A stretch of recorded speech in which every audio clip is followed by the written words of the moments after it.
Good morning students. आज हम start कर रहे हैं मैट्रिक्स। तो सबसे पहले क्वेश्चन ये उठता है कि मैट्रिक्स क्या है। तो देखिए, मैट्रिक्स और मैट्रिसेस दो वर्ड हैं। पहला है मैट्रिक्स। इन दोनों में डिफरेंस याद रखिए कि मैट्रिक्स और मैट्रिसेस, इन दोनों में क्या है। मैट्रिक्स को हिंदी में कहते हैं आव्यूह। डेफिनेशन बाद में बताएंगे। तो मैट्रिक्स ये है सिंगुलर।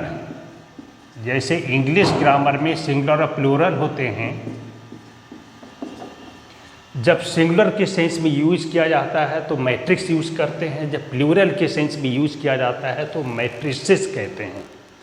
तो ये दोनों में डिफरेंस है, मैट्रिक्स एंड मैट्रिसेस। इसको हिंदी में कहते हैं मैट्रिक्स को आव्यूह। तो मैट्रिक्स है क्या? मैट्रिक्स ये कोई नंबर्स हैं, इसमें नंबर भी हो सकते हैं, सिंबल भी हो सकते हैं। सिंबल्स मीन्स कोई संकेत या कोई ऑब्जेक्ट भी हो सकते हैं। तो मैट्रिक्स क्या है? किसी नंबर का या फिर किसी सिंबल्स का आयताकार रूप में अरेंजमेंट। आयताकार मतलब rectangular arrangement of number and symbols in form of row and column। तो मैट्रिक्स क्या है? Matrix is the rectangular arrangement of number of symbols in form of row and column. ये हमारा नंबर भी हो सकता है, A1 B1 C1 A2 B2 C2 A3 B3 C3। तो ये हमारे नंबर भी हो सकते हैं या कोई सिंबल भी हो सकते हैं। यहाँ पर है, इसको हमने अरेंज कर लिया है किस फॉर्म में? रेक्टेंगुलर फॉर्म में। और इन फॉर्म ऑफ जो हमारी रोज है, रोज को 36 में है, इनको रोज कहते हैं। ये फर्स्ट रो हो जाएगी, सेकेंड रो हो जाएगी, थर्ड रो हो जाएगी। रो को हिंदी में कहते हैं पंक्तियाँ। तो ये हमारे जो नंबर्स हैं रो और ये कॉलम हो गया। तो रो हमारे यहाँ पर नंबर से किस फॉर्म में अरेंजमेंट है? रो एंड कॉलम के फॉर्म में अरेंजमेंट है। तो इसमें ये हमारे जो हॉरिजॉन्टल बनते हैं उनको हम रो कहते हैं, जो वर्टिकल हैं इनको हम कॉलम कहते हैं। तो इसकी डेफिनेशन होगी मैट्रिक्स की। Matrix is the rectangular arrangement of number of symbols in form of rose and column. अब इसके बाद में मैट्रिक्स का ऑर्डर क्या होता है?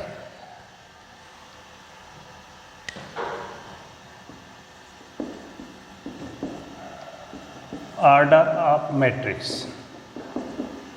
तो मान ले रहे हैं कोई मैट्रिक्स है A11 A12 A13 dot dot A1n A21 A22 A23 dot dot A2n AM1 M2 M3 Mn। यहाँ पर रेक्टेंगुलर अरेंजमेंट पे देखा जाए नंबर ऑफ रोज कितनी, ये हमारी फर्स्ट रो है, ये सेकेंड रो है, और इस तरीके से ये हमारी लास्ट रो है, जो mth रो है। तो इसमें नंबर ऑफ रोज हैं, पंक्तियों की संख्या हैं, कितनी है इसमें पंक्तियों की संख्या? m है। इसमें कॉलम देखा जाए, फर्स्ट कॉलम हो गया, सेकंड कॉलम हो गया, थर्ड कॉलम हो गया, इसी तरीके से nth कॉलम है। स्तंभों की संख्या, नंबर ऑफ कॉलम हो गए इसमें n। तो ऑर्डर ऑफ मैट्रिक्स हो जाएगा, आव्यूह का क्रम ये हो जाएगा m क्रॉस n। अब इस मैट्रिक्स को शॉर्टकट में इसको इस तरीके से लिखते हैं Aij m क्रॉस n। यहाँ पर Ij का मतलब ith रो और jth कॉलम का ही लिमिट लिख दिया। जैसे यहाँ पर ये 1 का मतलब है पहला नंबर रो को रिप्रेजेंट करेगा, सेकेंड नंबर कॉलम को रिप्रेजेंट करेगा। तो A11 का मतलब है फर्स्ट रो फर्स्ट कॉलम के एलिमेंट हैं, 1-2 का मतलब है first row and second column, 1-3 का मतलब first row and third column के एलिमेंट है। इसी तरीके से 1n का मतलब है first row and nth column.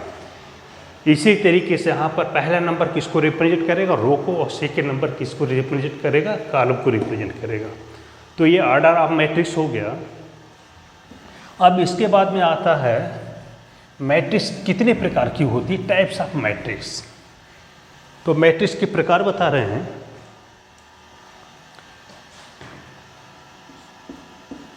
Types of matrix, number 1 तो आता है रेक्टेंगुलर मैट्रिक्स। रेक्टेंगुलर मैट्रिक्स, तो देखिए रेक्टेंगुलर हिंदी में इसको आयताकार अभिव्यू कहते हैं। Number of row, number of column, पंक्तियों की संख्या, स्तंभों की संख्या अगर बराबर नहीं है तो वो आयताकार अभिव्यू होगी। तो रेक्टेंगुलर मैट्रिक्स कौन से होगी, जिसमें number of rose and number of column unequal है, इक्वल नहीं होंगे। एग्जाम्पल के लिए जैसे मान लो 1 2 3 5 2 7, इसमें 2 रो और 3 कॉलम है, तो नंबर ऑफ रोज और नंबर ऑफ कॉलम इक्वल नहीं है, इसलिए रेक्टेंगुलर मैट्रिक्स हो गई। अब दूसरा आता है स्क्वायर मैट्रिक्स।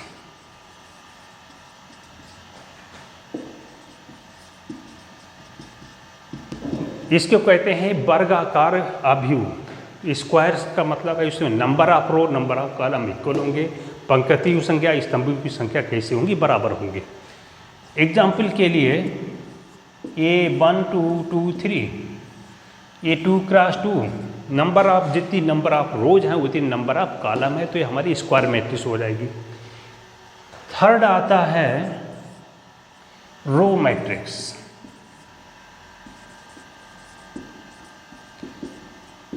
रो को हिंदी में कहते हैं इसको पंक्ति अभिव्यू।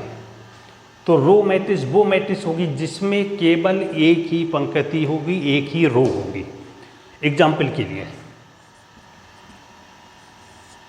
यहाँ पर जैसे A B C, ये हमारी रो मैट्रिक्स हो गई, इसमें केवल एक ही रो है। तो वो मैट्रिक्स जिसमें केवल एक ही रो होती है उसको कहते हैं रो मैट्रिक्स कहते हैं। जब रो मैट्रिक्स हो गया तो इसके बाद में कॉलम मैट्रिक्स भी आता होगा। कॉलम मैट्रिक्स, तो देखिए कॉलम मैट्रिक्स वो मैट्रिक्स होती है जिसमें क्या होगा, केवल एक कॉलम होगा। अब इसको हम इस तरीके से लिखते हैं 1 2 3। तो कॉलम मैट्रिक्स वो मैट्रिक्स होगी जिसमें केवल एक कॉलम होगा, रो मैट्रिक्स वो मैट्रिक्स होगी जिसमें केवल एक रो होगी, स्क्वायर मैट्रिक्स वो मैट्रिक्स होगी जिसमें number of rows number of column equal होंगे, रेक्टेंगुलर मैट्रिक्स वो मैट्रिक्स होगी जिसमें number of row number of column equal नहीं होंगे। अब इसके बाद और आगे आते हैं नंबर 5, जीरो मैट्रिक्स। जीरो शून्य अवयव वो मैट्रिक्स जिसके सभी अवयव जीरो होते हैं उसको जीरो मैट्रिक्स कहते हैं। एक किसी भी ऑर्डर में हो सकती है, जैसे 0 0 0 0 0 0, इसके सभी अवयव जीरो हैं, सभी एलिमेंट जीरो हैं, तो इसको कहेंगे जीरो मैट्रिक्स कहेंगे। और इसके बाद में आती है diagonal matrix. Diagonal matrix, diagonal matrix का मतलब हिंदी में कहते हैं इसको विकर्ण अवयव कहते हैं। तो विकर्ण अवयव वो मैट्रिक्स होगी जिसमें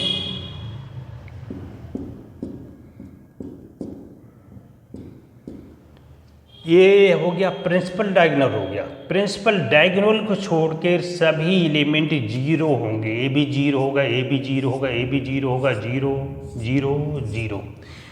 और प्रिंसिपल डायगोनल में 1 2 3,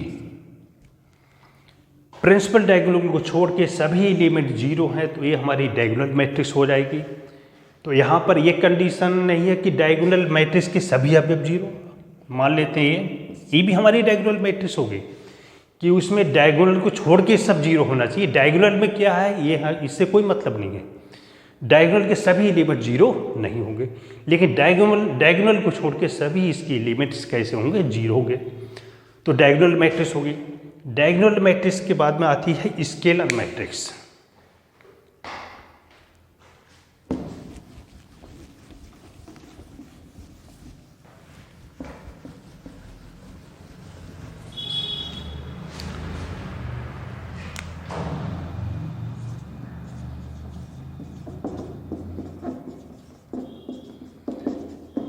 स्केलर मैट्रिक्स वो डायगोनल मैट्रिक्स होगी जिसके डायगोनल के सभी एलिमेंट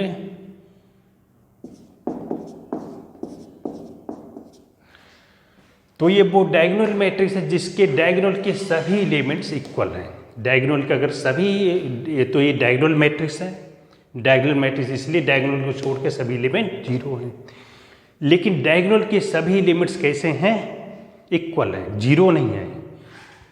तो डायगोनल के सभी एलिमेंट्स इसके इक्वल है, तो ये स्केलर मैट्रिक्स हो जाएगी। इसके बाद में आती है यूनिट मैट्रिक्स।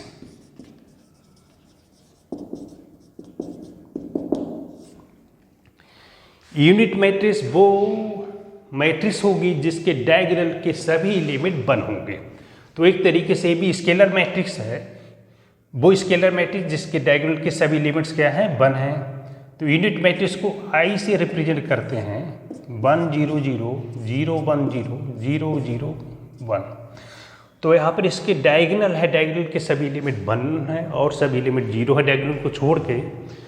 तो यूनिट मैट्रिक्स वह स्केलर मैट्रिक्स है जिसके डायगोनल के प्रिंसिपल डायगोनल के सभी एलिमेंट वन हैं। तो ये मैट्रिक्स हैं, ये इसके टाइप्स हो गए। अब इसके बाद में इक्वलिटी ऑफ टू मैट्रिक्स।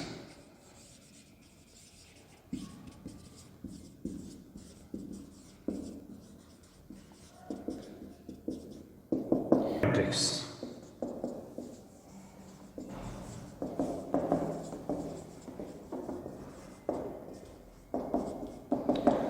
दो मैट्रिक्स तभी इक्वल होंगे जब उनके ऑर्डर भी सेम हो और सेम पोजीशन के एलिमेंट भी सेम होने चाहिए। कहने मतलब करस्पॉन्डिंग एलिमेंट भी इक्वल होने चाहिए।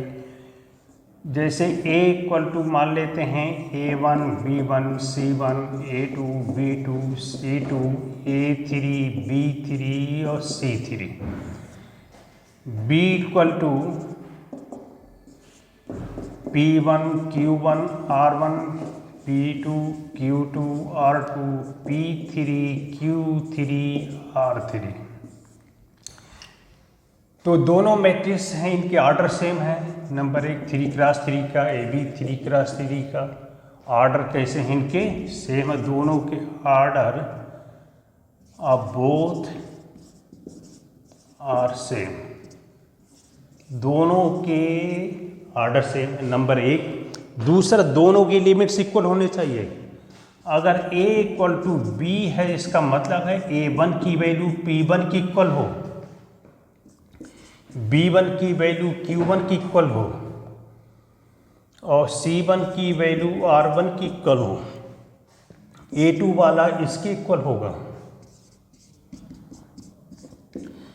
B2 की वैल्यू Q2 की इक्वल होगी, C2 की वैल्यू R2 की इक्वल होनी चाहिए, A3 की वैल्यू P3 की इक्वल, B3 की वैल्यू Q3 की इक्वल, C3 की वैल्यू R3 की इक्वल। तो दो मैट्रिक्स तभी इक्वल हो सकते जब उनके सेम पोजीशन के एलिमेंट भी इक्वल हो और उनके ऑर्डर भी सेम हो। ये तो हो गया इक्वलिटी ऑफ टू मैट्रिक्स।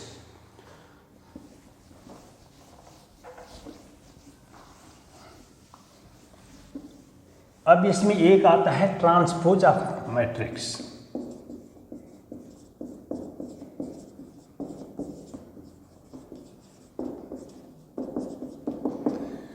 किसी मैट्रिक्स है, उसका जब ट्रांसपोज है तो transpose of A, matrix A को रिप्रेजेंट करते हैं, रिप्रेजेंटेड बाई ए डैश या फिर ए टी से। और इसमें क्या करते हैं, रो को कॉलम में चेंज कर देते हैं। एग्जाम्पल के लिए ए की वैल्यू मान लेते हैं 1 2 3 4 5 6 7 8 9, ये हमने कोई मैट्रिक्स मान लिया। अब इसका जब ट्रांसपोज करेंगे तो फर्स्ट रो है, इसको हम किसी में चेंज कर देंगे, फर्स्ट कॉलम में। ये सेकेंड रो है, इसको सेकेंड कॉलम में लिख देंगे। थर्ड रो को लिख देंगे थर्ड कॉलम में। तो किसी मैट्रिक्स का ट्रांसपोज किस तरीके से निकालते हैं, by interchanging row into column, by interchanging row and column. Row को कॉलम में इंटरचेंज कर देने से जो मैट्रिक्स मिलेगी वो ट्रांसपोज ऑफ मैट्रिक्स होगी।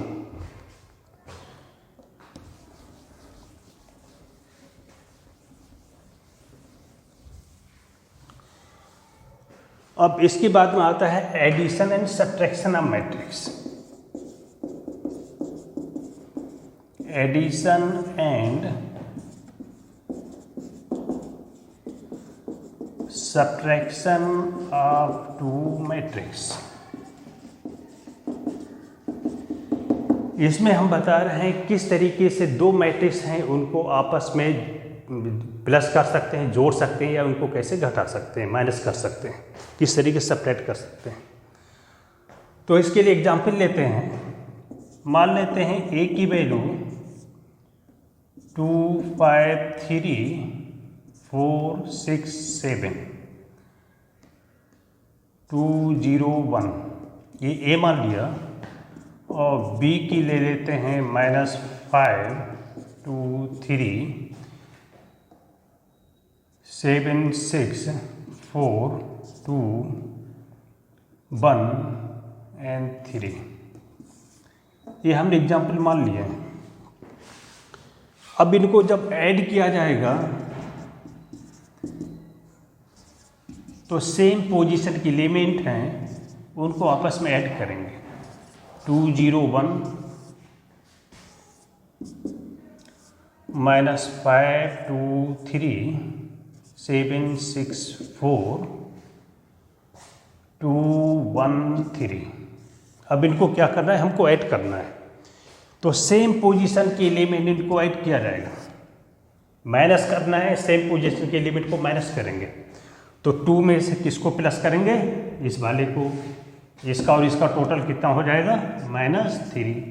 5 में प्लस करेंगे 2 7, 3 में प्लस करेंगे 3 6, 4 का सेम पोजीशन एलिमेंट 7 है 11, 6 का 6 12, 7 4 11, 2 के साथ में क्या प्लस होगा 2, 0 के साथ में 1 और 1 के साथ में 3। तो ये इनका क्या हो गया, दो मैट्रिक्स का एडिशन।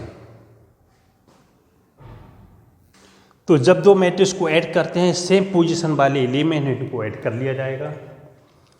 और दो मैट्रिक्स उनको ऐड तभी कर सकते हैं जब दोनों मैट्रिक्स एक ही कैटेगरी का यहाँ पर मतलब है कि दोनों मैट्रिक्स के ऑर्डर सेम होने चाहिए। जैसे 3 क्रॉस 3 तो ये भी 3 क्रॉस 3 की। इसी तरीके से दो मैट्रिक्स को हम सब्ट्रैक्ट करेंगे तो सेम पोजीशन एलिमेंट आपस में माइनस कर देंगे। तो यहाँ पर माइनस तभी कर सकते हैं जब दोनों क्या हैं, सेम ऑर्डर की मैट्रिक्स हैं। अब इसके बाद में आता है स्केलर मल्टीप्लिकेशन ऑफ मैट्रिक्स। किसी मैट्रिक्स को किसी स्केलर नंबर से मल्टीप्लाई किस तरीके से की जाती है।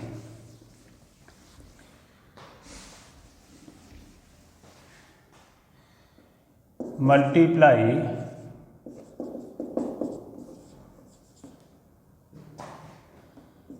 Matrix by scalar. किसी स्केलर से किसी मैट्रिक्स को मल्टीप्लाई करना है तो मान लेते हैं ए की वैल्यू है 2 5 3 4 8 6। अब हमको मान लेते हैं 3 से इसको मल्टीप्लाई कर रहे हैं तो इसके जितने भी एलिमेंट हैं उन सबको 3 से मल्टीप्लाई कर देंगे। 3a की वैल्यू कितनी हो जाएगी, पहला एलिमेंट 6 हो जाएगा, दूसरा 15, तीसरा 9, ये 12 हो जाएगा, इसको मल्टीप्लाई करेंगे 24 और ये कितना हो जाए 18। इस तरीके से किसी स्केलर से जब मल्टीप्लाई किया जाता है तो उस मैट्रिक्स की जितनी भी एलिमेंट होंगे, जितनी अवयव होंगे, उन सबको हम उस नंबर से मल्टीप्लाई कर देंगे। तो ये हो गया स्केलर मल्टीप्लिकेशन। अब इसके बाद में आता है दो मैट्रिक्स की किस तरीके से मल्टीप्लाई करेंगे। इसको समझना बहुत जरूरी है। ये बेस है मैट्रिक्स का। Multiplication of to matrices.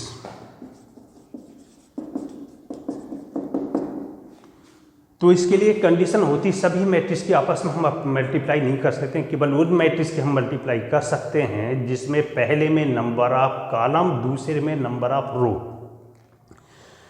तो पहले में नंबर ऑफ कॉलम, दूसरे में नंबर ऑफ रो अगर इक्वल हैं तब तो उनकी मल्टीप्लाई हो जाएगी, इक्वल नहीं है तो उनकी मल्टीप्लाई नहीं हो पाएगी। तो ये कंडीशन है। क्या कंडीशन हो गई मल्टीप्लिकेशन के लिए? Condition of multiplication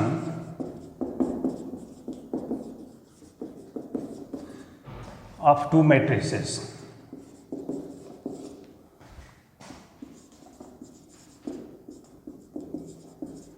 is that दो अवयव है, उनकी गुणा करने के लिए जो कंडीशन है क्या है कि number of rows, number of columns in first matrix, पहली मैट्रिक्स में स्तंभों की संख्या शुड बी इक्वल, बराबर होने चाहिए, two number of rows in second matrix.